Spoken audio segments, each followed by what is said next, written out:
Classique.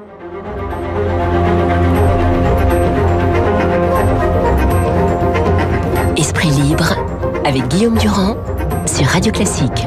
Voilà, dans Libération ce matin, vous trouvez un grand article de Sabrina Champenois, Laurent Geoffrin, le patron de Libération, est là, consacré à Rihanna, qui fait son entrée, et une entrée spectaculaire dans le monde de la mode avec le groupe LVMH, mais nous allons parler surtout les européennes.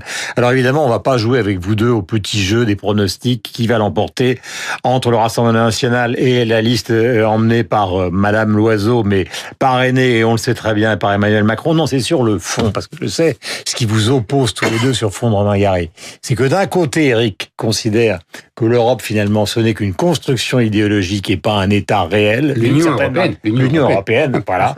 Alors que pour vous, Laurent, je le suppose, j'ai ressorti cette phrase donc de Romain Gary, puisqu'on en parle beaucoup ce matin. Le patriotisme, c'est l'amour des siens, le nationalisme, c'est la haine des autres. Je pense que c'est sur le fond qu'il faut que nous débattions ce matin, justement, de cette affaire européenne, sans rentrer dans les chicailleries politiques qui commencent à nous insupporter les uns les autres, car c'est le fond qui nous emportera vers les urnes à un moment où beaucoup de gens s'apprêtent à ne pas voter. Laurent, est-ce que vous pouvez expliquer clairement votre position ? La construction européenne a pour fonction, c'est même pas la peine de le dire, parce que c'est évident, mais d'éviter tout conflit entre les nations européennes, ce qu'elle a réussi à faire. Deuxièmement, d'introduire une culture de coopération. Et troisièmement, de créer une puissance économique et commerciale qui soit capable de rivaliser avec la Chine, l'Inde, les États-Unis. C'est ça les trois fonctions. Et ça crée un espace commun qui a une culture politique qui est celle des droits de l'homme, avec une cour européenne chargée de surveiller cet aspect des choses, et deuxièmement, qui tend à un équilibre social. Et tout ça se vérifie, c'est pas du baratin. Tout ça se vérifie quand vous regardez l'inégalité, par exemple, la mesure de l'inégalité.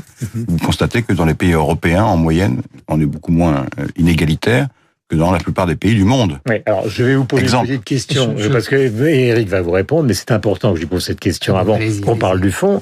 C'est pourquoi, alors si c'est ça, pourquoi ça s'est totalement délité ? Pourquoi Nigel Farage mais c'est pas délité totalement du tout, pas du tout, c'est pas vrai. Politiquement, je vais prendre l'exemple dans la campagne. Oui. Les partis hostiles à l'Europe qui ne cessent d'en dire du mal, la France insoumise d'un côté, le Front National de l'autre, enfin le Rassemblement National, ont abandonné l'idée de quitter l'Union européenne. Pourquoi ? Et de quitter l'euro, d'ailleurs. Et de quitter l'euro par la même occasion. Pourquoi ? Parce qu'ils savent bien que le peuple n'en veut pas.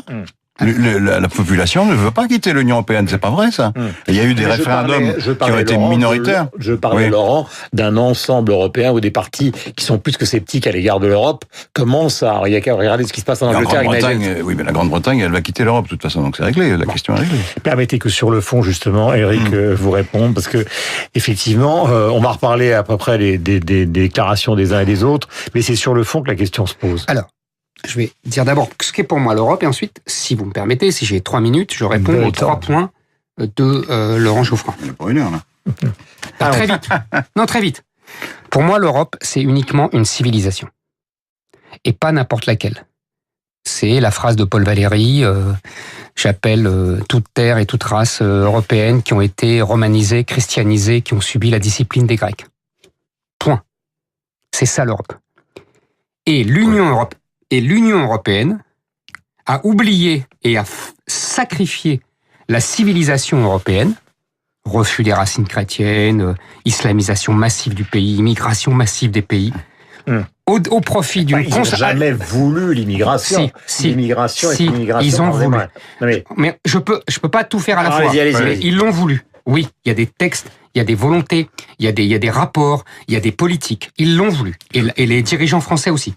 Et deux, ils ont sacrifié donc cette civilisation au profit de la construction chimérique d'un État-nation sans nation et sans peuple, puisqu'il n'y a pas de peuple européen. Ça, c'est le fond. Maintenant, pour ce qu'a dit Laurent Geoffrin, en fait, tout est faux. Premièrement, la paix. Non mais tout est faux. Tout est faux. Tout est faux. Selon moi, bien sûr que selon moi. Je parle à mon nom, je parle pas c'est totalement subjectif. Oui, mais d'accord, il faut mettre des vérités objectives, il faut argumenter avec des faits. Je vais argumenter, laissez-moi finir. La paix. Oui. C'est c'est faux. Ce n'est pas l'Europe qui a fait la paix. Védrine a une très jolie formule. L'Europe n'est pas la mère de la paix, elle est la fille de la paix. En vérité, l'Europe n'est que la construction. La fille de la guerre. Non, la fille de la paix, de la guerre, de l'épuisement des 3 grandes puissances qui, depuis 2 siècles, se déchiraient l'hégémonie européenne et le fait de passer sous la coupe, le protectorat, comme disait le général de Gaulle, des Américains et la menace nucléaire. Ça, c'est les conséquences. C'est la cause et l'Europe est la conséquence. L'Europe est un projet américain de sous-ensemble d'un projet occidental qui doit défendre l'Occident.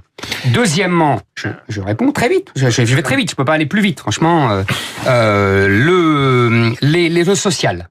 Geoffrin dit c'est le pays où il y a le moins d'inégalités et où il y a le plus de social. Il a tout à fait raison. Mais c'est pas l'héritage de l'Europe. C'est l'héritage des États-nations des années 60-70. Depuis lors, depuis les années 80, depuis le grand virage libéral, l'Europe n'a de cesse justement que de réduire si, parce qu'elle a plongé le continent dans le grand bain de la mondialisation et que dans le grand bain de la mondialisation, comme le dit très justement Madame Merkel, il y a trop de social en Europe.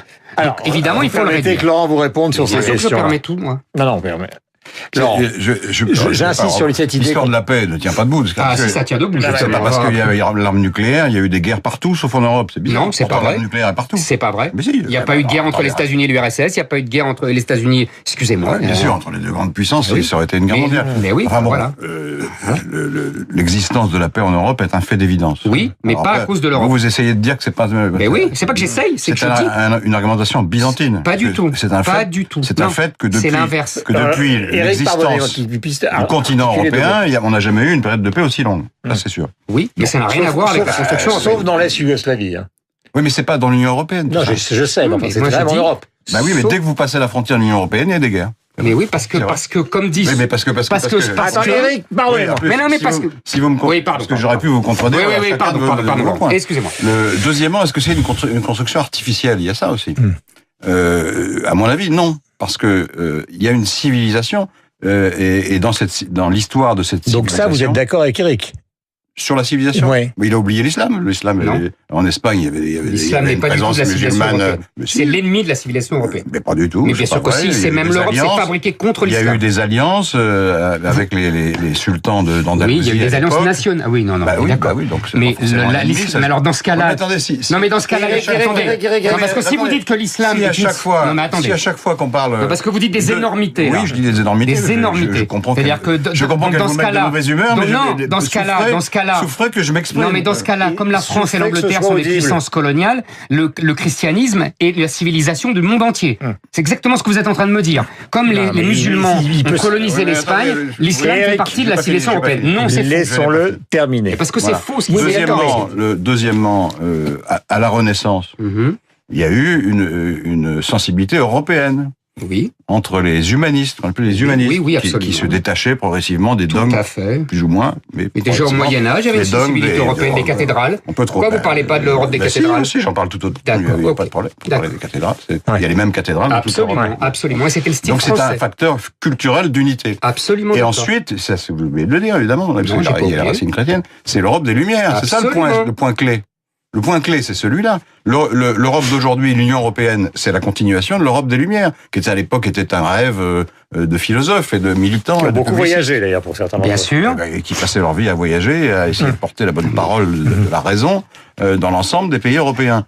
Et c'est ensuite que le nationalisme a fait que les nations se sont battues. Mais alors, il y avait l'idée d'une coopération à l'échelle européenne, d'une réforme commune, et d'une volonté de progresser. C'était une idéologie progressiste qui est celle de l'Union européenne. Alors maintenant, je repose une question précise à tous les deux sur cette affaire-là qui va permettre d'avancer un peu sur l'actualité. Là, on a parlé du fond. Est-ce qu'il y a un vrai problème Macron-Merkel et quel est-il? C'est très simple. Macron a fondé,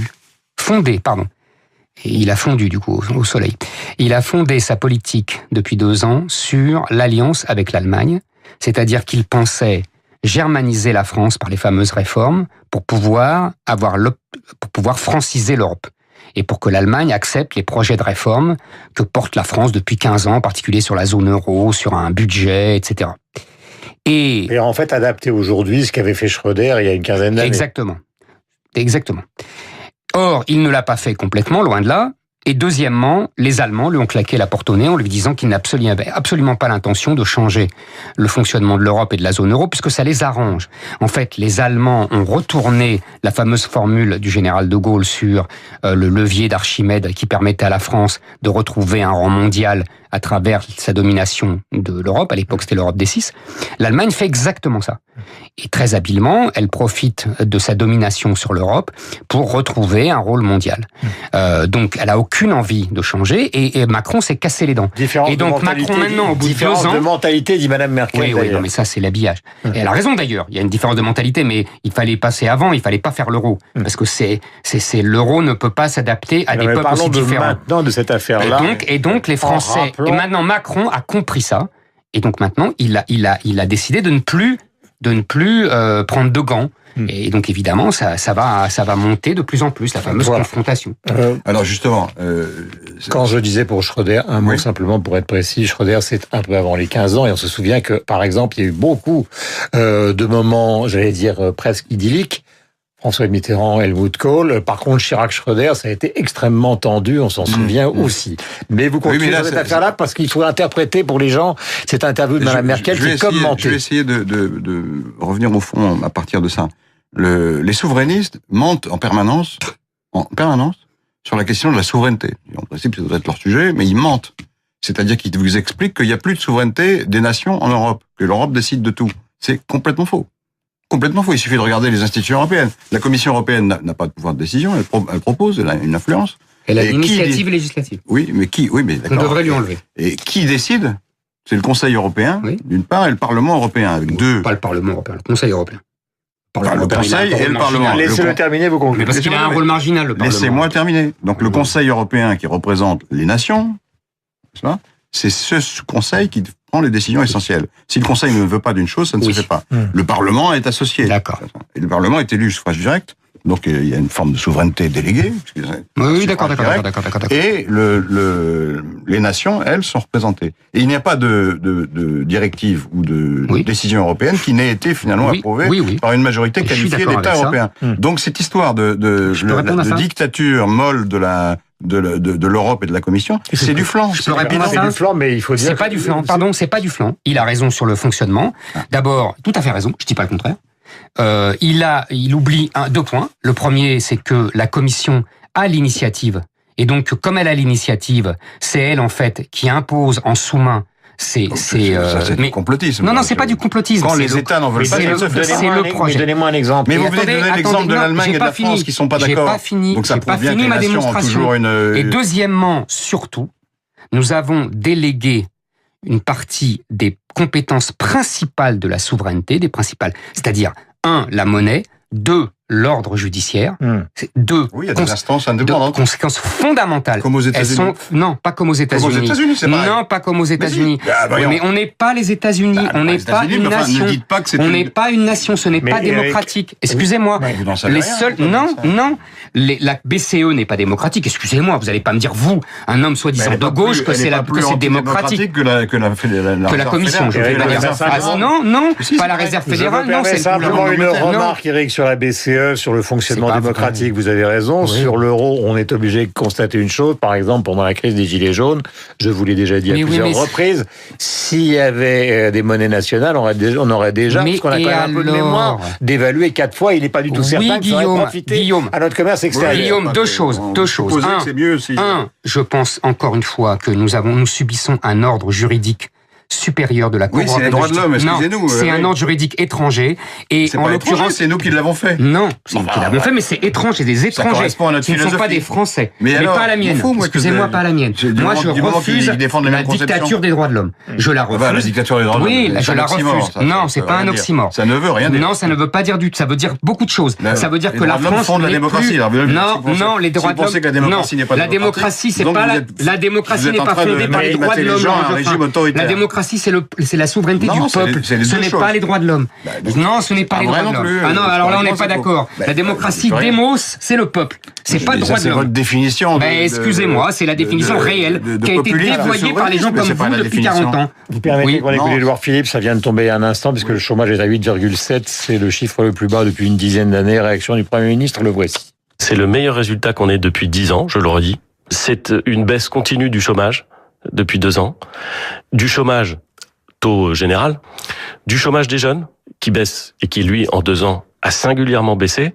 Je m'en réjouis. Et c'est bon signe. Et ça veut dire qu'il faut continuer, là encore, avec cohérence, avec constance, avec détermination. Voilà pour ces propos donc d'Édouard Philippe. Effectivement, ce chiffre de 8,7% marque un recul sensible à voir, car il faut resté très prudent dans ce domaine. Il y aura donc une élection dans moins de 15 jours. Nous ferons une émission spéciale avec vous deux, si vous le souhaitez, justement, pour commenter les résultats, ce qui nous fera extrêmement plaisir sur l'antenne de Radio Classique. Nous avons rendez-vous avec Franck Ferrand pour passer donc à l'aspect historique qui vous touche l'un et l'autre dans des registres bien différents. C'est le moins qu'on puisse dire.